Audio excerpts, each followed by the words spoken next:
ஒருத்தங்க இந்த அளவுக்கு வந்து டிஸ்கஸ் சார் என்னோட என்கொயரி அது கிடையாதுங்க சார். ஹாஸ்பிட்டலில் காணாமல் போன பொருள் அவ்வளோதான். என்கொயரி 6 hours போக வேண்டிய 6 hours கண்டிப்பாக இல்லைங்க. என்னோட நாலேஜ்க்கு வந்தது 3க்கு தான். இருந்திருக்காரு அவர் 4 o'clockலாம் வந்துட்டாராமா? இல்லை 4 o'clock யாரையுமே அனுப்பலைங்க. இதுக்கு சார் நான் தான் பிரின்சிபல். ஆக்சுவலி எங்களுக்கு நான் இப்போ சொன்ன மாதிரி 3 o'clock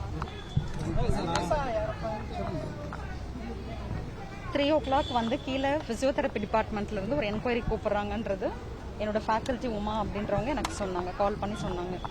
அப்போ நான் வந்துட்டு சரி நீங்கள் கூப்பிட்டாங்கன்னா கூட்டிகிட்டு போங்க அப்படின்றது. அந்த ஸ்டூடெண்ட் யாருன்னு எனக்கு காமிங்க, எனக்கு நிஜமாவே அவள் ஃபேஸ் ஞாபகம் இல்லை, காமிங்க கூப்பிட்டு காமிங்கன்னு. என்ன என்கொயரிங்கிறத கேட்டுட்டு நீ ஏன் எங்களுக்கு முன்னாடியே இந்த மாதிரி ஒரு இஷ்யூ நடந்ததை சொல்லியிருந்துருக்கணும்ல, நாங்கள் இங்கே இருக்கும்போது ஃபேக்கல்ட்டி உங்களுக்கு சப்போர்ட் பண்ண தானே இருக்கோம், ஏன் நீங்கள் சொல்லலைங்கிறத பேசிட்டு என்கொயரி இருந்தால் போய் அட்டன் பண்ணுங்க, அது ஒன்றும் ப்ராப்ளம் கிடையாது. இது ஃபார்மலாக எப்பவுமே ஏதாவது ஒரு பிரச்சனைனா நம்ம யாராக இருந்தாலும் அங்கே இருக்கிற எல்லாரையுமே பேசுகிற விஷயம் தான் அப்படின்னு அனுப்பிவிட்டோம்.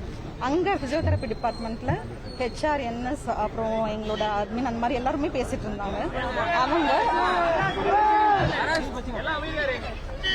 அவங்க இந்த 2 ஸ்டூடெண்ட்ஸை மட்டும் என்கொயர் பண்ணல. அங்கே இருந்த ஹவுஸ் கீப்பிங் மற்ற ஸ்டூடெண்ட்ஸ் வேற இன்டர்ன்ஷிப் வந்திருந்த ஸ்டூடெண்ட்ஸ் அங்கே போன எல்லாரையுமே தான் பார்த்துருக்காங்க பேஸ்ட் ஆன் சிசிடிவி கவரேஜ். இது ஒரு ஃபார்மல் என்கொயரி தான். இது ரொட்டீன், எங்கேயா இருந்தாலுமே ரொட்டீனாக ஒரு விஷயம் நடக்கும்போது பண்ணுறது தான்.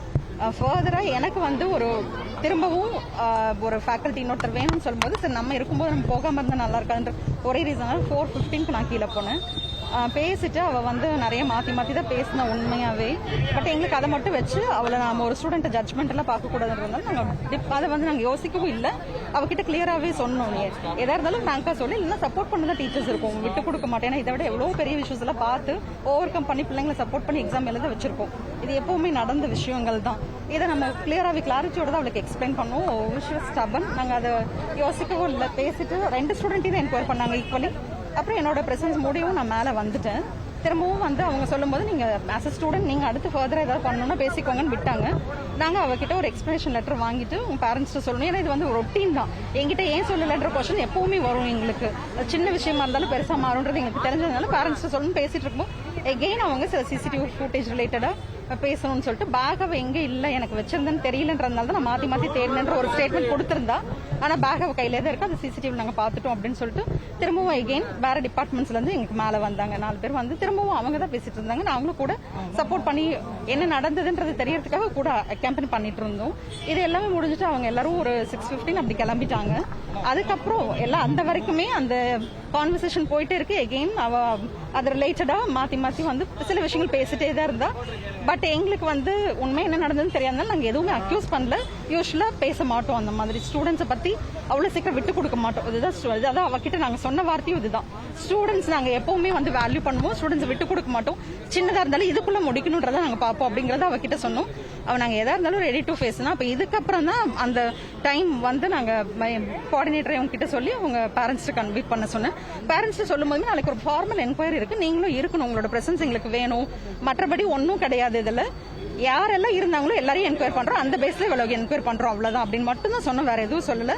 வேற யூஸ்வலாவே பேரண்ட் டீச்சர்ஸ் மீட்டிங் இந்த மாதிரி எந்த அக்கேஷன் வந்தாலும் கூட நாங்க வந்து மற்ற எல்லா விஷயங்களும் விசாரிக்கிறது நார்மல் தான். அப்படி மட்டும் தான் அவளுக்கு கன்வே பண்ணியிருந்தாங்க இவங்க. அவங்களுமே வந்துட்டு வரேன்ற மாதிரி தான் சொல்லிட்டு வச்சுட்டாங்க. 6 hours கண்டிப்பா இல்லைங்க. என்னோட நாலேஜ்க்கு வந்தது 3க்கு தான். நான் வந்து ஆஃப்டர்நூன் 1 o'clock இல்ல 1 o'clock அவள் லஞ்ச் டேபிள்ல இருந்திருக்கா. அவங்க கூட்டிட்டு போல இது மாதிரி ஒரு பிரச்சனை நடந்திருக்குன்றது அவளுக்கு கன்வே பண்ணிருக்காங்க. நான் வந்து அப்புறம் வந்து காமிக்கிறேன் அப்படின்ற மாதிரி அவளே தான் போய் சொல்லியிருக்கா. இது எதையும் எங்களுக்கு ரிப்போர்ட் பண்ணல. ஆக்சுவலி ப்ராப்ளம் ஸ்டார்ட் ஆனது அதுல 3 o'clock தான் எனக்கு ஒரு இன்ஃபர்மேஷன் கீழ இருந்து வரும்போது தெரியுது. அப்ப நம்ம இங்கே இருக்கோம் ஏன் சொல்லலங்கிற ஒரு வருத்தம் இருந்தது. எங்க கிட்ட நீங்க ரிப்போர்ட் பண்ணிக்கல, எது நடந்தாலுமே சொல்றீங்களா, சின்ன சின்ன விஷயங்கள், இது முக்கியமானது தானே.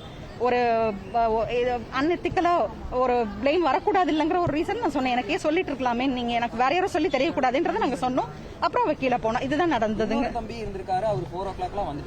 இல்ல 4 o'clock யாரையுமே அனுப்பலைங்க. இதுக்கு இல்லைங்க அவர் இல்லைங்க. எவிடன்ஸ் பேஸ்ல நம்ம பேச முடியும். என்ன நடந்ததோ அதை மட்டும் தான் நான் பேசுறேன். அவங்க கிளாஸ் ஸ்டூடெண்ட்ஸ் எல்லாருமே தான் அசம்பிள் பண்ணி என்னோட ரூம் பக்கத்துல தான் ஒரு கிளாஸ் ரூம்ல உட்கார வச்சிருந்தோம். ஆல் தி ஸ்டூடெண்ட்ஸ் அங்க இருந்து எல்லாருமே அசம்பிள் பண்ணிருந்தோம். போஸ்டிங்ல இருந்து எல்லாருமே வர சொல்லியிருந்தோம். ஏன்னா ஒரு இஷ்யூங்கிறது ஸ்டூடெண்ட் கம்யூனிட்டி அஃபெக்ட் பண்ணக்கூடாதுன்ற ஒரே ரீசன் தான். இது ஸ்ப்ரெட் ஆகக்கூடாதுன்னு தான் எல்லாரும் கிட்டயுமே ஒரு இன்ஃபர்மேஷன் கன்வே பண்ணுன்றதா எங்களோட மோட்டோ. பட் அது வந்து இவங்க பேரண்ட்ஸ்க்கு வந்து ஸ்டபனா இருக்கும்போது சரி அடுத்த நாளும் எக்ஸைட் ஆகுறதுனால நம்மளோட லெவலுக்கு மேரி போகிறதுனால மேனேஜ்மெண்ட்ல தேவைன்னு சொல்லணும்னா சொல்லுவோம், இல்லைன்னா நாங்க யூஸ்வலா எதுவுமே பெரிய விஷயங்கள் தவிர வேற எதுவும் போக மாட்டோம்.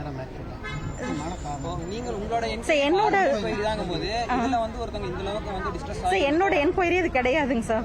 ஹாஸ்பிட்டல்ல காணாம போன பொருள் அவ்வளவுதான். இதுல ஹாஸ்பிட்டல் மேனேஜ்மெண்ட் சைட்ல அவங்க வந்து பீப்புள் அரௌண்ட் தம் வந்து என்கொயரி பண்றாங்க. அதுக்கு ஸ்டூடெண்டா என்னோட ஸ்டூடெண்ட் இருந்ததால என்னோட நாலேஜ் கொண்டு வராங்க, நான் அதுல வந்து பார்ட்டிசிபேட் பண்றேன். இவ்வளவுதாங்க சார். இதுல என்னோட சைட்ல என்கிட்ட எதுவுமே காணாமையும் போகல, நான் கம்ப்ளைண்ட்டும் பண்ணல, நான் அவளை என்கொயரும் பண்ணல. பர்சனலி அவ யாரோ அவளோட ஃபேஸ் கூட எனக்கு ஞாபகம் இல்லை. நான் அவளை கூப்பிட்டு தான் பேர் சொல்லும்போது கூட கூப்பிட்டு அந்த ஸ்டூடெண்டோட ஃபேஸ் பாக்குறேன் நான் கூப்பிட்டேன். நிறைய ஸ்டூடெண்ட்ஸ் இருக்கும்போது எல்லாரையும் கண்டிப்பா ரீகால் பண்ண முடியும். அப்படி சொல்லி தான் நான் கூப்பிட்டேன்.